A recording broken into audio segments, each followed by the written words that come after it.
final segment of this week's episode of Implicit Bias. And we are just, for those who maybe want to peek behind the scenes, we are rolling with recording this week's episode. Sometimes it takes us like a full 3 hours to record 2 hours of radio and podcast. Right now, we're like 2 hours and 20 minutes. I mean, we're rolling, but we got good content this week. We got a lot of stuff going on. We got a great crew here in the Mr. Lester's TSPL. We got two people at the bar who've had enough to drink that they don't even know who the hell they are anymore. We've got Caleb Morris, the Rustic Renegade. But what's the bell ringing for? You know how to ring the bell? I'm impressed. It was because of me. It was for Caleb. Okay. I'll take that. And then, of course, we've got Better Off Dead, which is also his nickname, Walker Griffon. He is the Implicit Bias Pledge. We got Aaron David. Right? When you got Tug in the back making video happen, things are, oh, look, Tug is flexing in the back. He's back? Did he put pants on or was he walking around? He was wearing a thong earlier, and that was really, it was a zebra print. I had to ask him, I was like, man, is that tiger stripe? He goes, no, sir, zebra. Oh, that is an image I did not want. That is an image I just did not want. It looked like, you remember when you bought the tennis balls and you could buy, now they have them in 3-packs. There were 2-packs back in the day. I would hope there were only 2-packs. It was a 2-pack. I was like, man, okay. Oh, I thought you were talking about racquetballs or, anyway. No. Okay, so we got a text, and I've got to give full credit to the person who sent this to me, and I showed it to the crew here in the Top Secret Podcast Lair. I've got to give full credit to my wife, because my wife is now an editorial contributor to the show, which is outstanding. She sent me a text, and it's something that you really kind of couldn't avoid on social media after November 5th, 2024. You really couldn't get away from it. And I absolutely, I'm giddy. I'm thrilled. Thank you. I appreciate the 4B movement. Thank you so much. So for those who don't know what the 4B movement is, there are a lot of ladies out there who are upset that a lady didn't get elected as president of the United States as the 47th installment. And they have essentially sworn off, how do we put this delicately, of intimate interactions with the opposite sex for the next 4 years. Biblical knowledge. Yeah, that's a good one. Is that carnal knowledge? They have sworn off of, they have stayed away from unlawful carnal knowledge of another human being for the next 4 years. That's what they have sworn off of. Which was, by the way, for unlawful carnal knowledge, maybe Van Halen's best album, just saying. Anyway, to go back to this conversation, and they have shaved their heads in the process. So yeah, what do the 4B stand for? I was trying. I don't think we can say that on the air. Here's the bigger thing. Who cares? Yeah. One of them's bald. Yeah, because they've all decided to one. shave their heads as well. Right.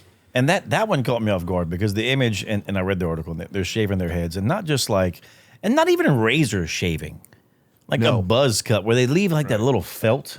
Yeah, they didn't go full Sinead O'Connor look. It's like the G.I. Jane type. No. Even Demi Moore that's a razor. She took a razor. Yeah, this is like a buzz cut where it like sticks to the furniture. Oh, okay. So guys, look, I gotta ask this question, as a married man. If your wife came to you and said, number one, I am so upset with you because of the way you voted that I am not interested in you anymore. And number two, I'm shaving my head because of it. Would you look at her and be like, oh yeah, I still want some of that? Look, well, I love my wife to death and I love her hair. Bald headed? I bet you that's still hot. Yeah. Still hot is one thing. It's the whole, I'm not interested in you anymore because of what you think. Yeah, no. but my wife's not stupid. She's not crazy. These this women, is where we're going to get in trouble. It's going to be fun. Yeah. These women are just crazy, and you wouldn't want to have sex with these women anyway. So it's okay. You know, because of that, they don't have to have abortions because they're not going to get pregnant. Well, that's that's the thing. That's the crazy thing to me.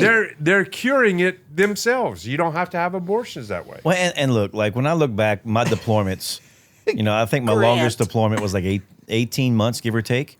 And I came home during that time, but 18 months with about 2 months in there of coming back and home and like knowing my wife.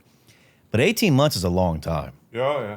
You know, I couldn't do 4 years, especially not with my wife. Like not living next to my wife, not holding my wife's hand, not praying with my wife. Okay, so hold on. So hold on. Couple of things here. Number one, this is obviously someone who thinks so much of themselves that they believe they are depriving others of something. Yeah, but they probably have right? like I have hold a on. steel chainsaw. They have a steel something else. So hold on. Like it's a 2-stroke 70 cc. Hold on. Let's. My point being, I highly doubt there is a real significant other that they are walking away from here. No. They don't care. They only care about themselves in this situation as opposed to this being about two people in the relationship. This is about one. Well, that's number one what the movement is about. And biblical intimacy is very different than this kind of intimacy. Like understanding someone on a spiritual level and having true intimacy where you are mentally, physically, and spiritually one is the best thing that can ever happen in any marriage. Trust me, that's the level of knowledge you want to have of your spouse. And what these people are talking about abstaining from is not that. It's not a spiritual connection. Not at It is all. a purely physical connection. So what Absolutely. you're talking about, these are a bunch of sluts that nobody would do anyway. Yeah. You know, probably. because Well, they're not in a continuous relationship. It's probably one night stand type people. And it's just like, well, they're just out not, passing out free chocolates. It doesn't work that way. If you're a slut, then you can't do without it. So it doesn't work that way. Well, okay, which leads me to wonder. We're seeing the virtue signaling now. How long does this actually last? So first of all, and we're only seeing it because they're abstaining because they can't have an abortion. Oh, whoa. That's a big one. We got to pause right Here we there. go. So wait a minute. So what you're telling me is They don't want to because- deal with the consequence. Well, the argument was always, and the argument from the left has always been health of the mother, yeah, right? Rape or incest. yeah. which are like they are tragedies. That is an absolute tragedy. But they are also a minute part. Oh, so what Very, you're very minute So part of wait, why what that you're happens. telling me is that you won't engage in the act now Willingly. that you can't use abortion as contraception. That's what you're telling me.